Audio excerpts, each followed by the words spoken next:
Hey, football fans, thanks so much for joining us. I'm Alexandra, here with two well-respected experts from Las Vegas, both in the sports betting industry for quite some time. Former Las Vegas sportsbook director, Micah Roberts, former oddsmaker for the Las Vegas betting line for over 30 years, Kenny White.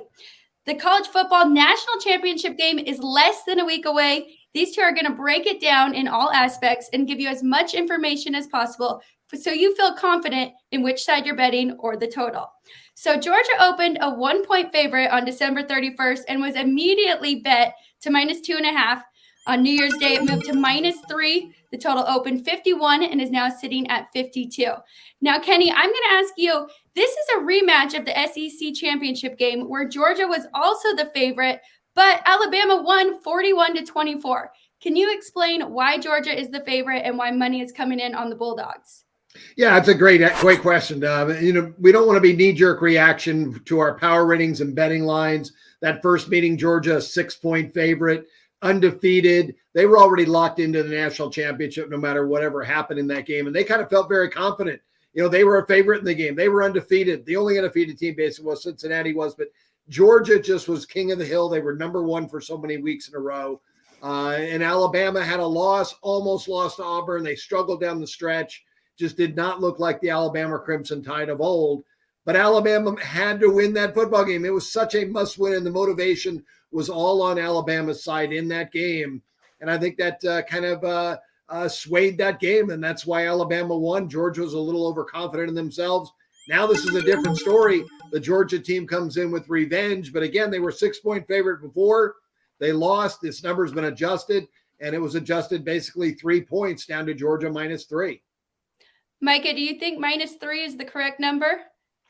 No, I don't. I think it was a little bit of an overreaction by the sports books trying to just get to the right number and stay on there, camp on it for a week or so, see what people feel. I mean, right now you're looking at +130 on Alabama. Most people think that's great value on the money line there. So you go from pick, and personally, I think, Kenny, you also have the ratings with Alabama rated higher, a point higher just in your ratings alone. So there's 4 points of value from that, in my opinion. And then I look at it here.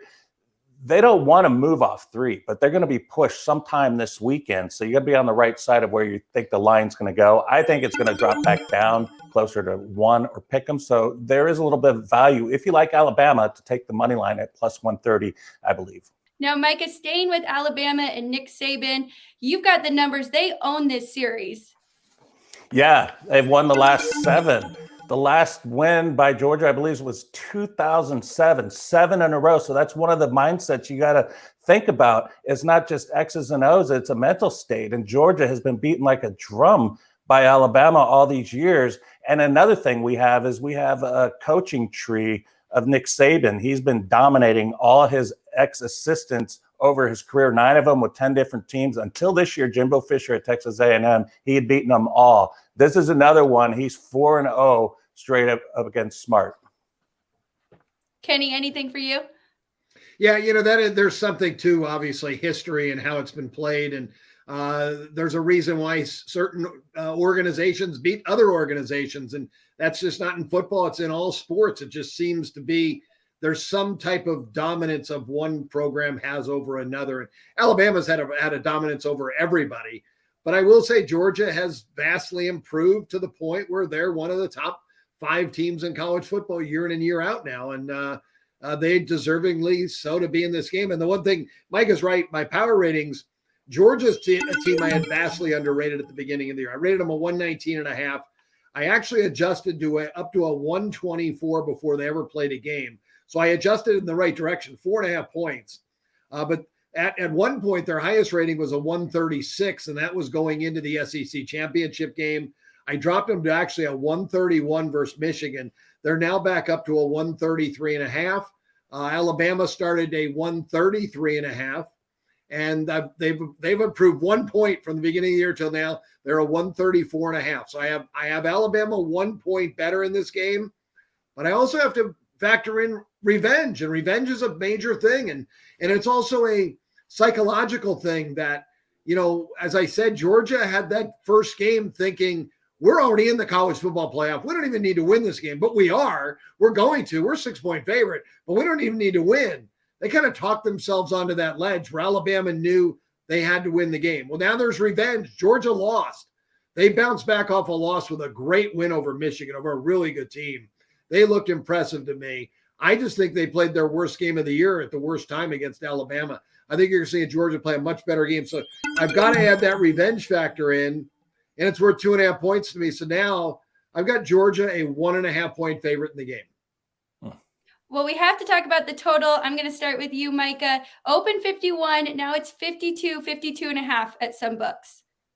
Yeah, and you would think the last two meetings, identical scores, 41-24, I believe, the last two times they played. So you're automatically thinking over. You're thinking of the first game when we saw Georgia jump out to a 10-0 lead, but it was 3-0 in the first quarter, 38 points scored in the second quarter. You're like, how can this team, both of these teams, stay under the total? But then you start to think about it. We talk about the first game. They've seen each other before. They know what they're going to do. And you're going to probably have the Georgia coach more than anything thinking Nick Saban knows what I'm going to do, so I'm going to do the other thing. But Saban's thinking the same thing. So it's so interesting to look from that aspect. I look at the last time, to give Georgia some credit here. LSU beat Alabama a couple of years ago, 2011.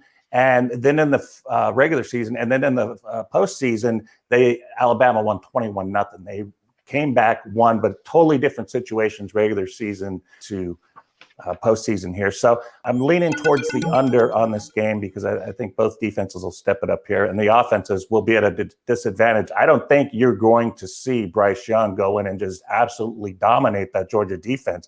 The defense got embarrassed. I mean, over 400 yards, 4 touchdowns, no interceptions, no sacks. So that's going to change. That is not going to happen again. So under is where I'm looking at. Yeah, Kenny, you've been talking about the Georgia defense this whole year and then being the real deal. Yeah, on average, they allow 9.6 points per game. They score 39, so that's 48.5, but that's not against teams like Alabama. Interesting, since the college football playoffs started, this is year 8. We've had 16 semifinal games, and those semifinal games are 11-5 to the under. And the number's actually pretty good. It's not like it's close. It's a pretty big difference here. 5 points under the total, a median of 5 points under.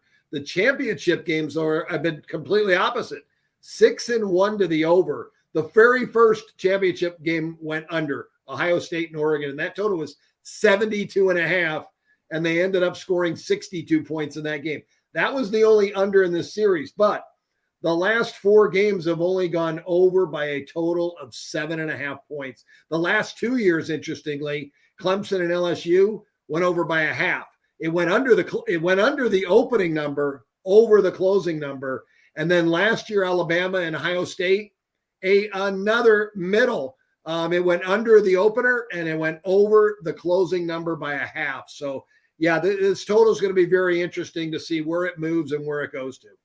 A lot of great information, a lot to take in before we make our bets on this college football national championship game. Thank you both for joining me. Thanks everybody for joining us at oddschecker.com. Make sure and come back and check for more great content.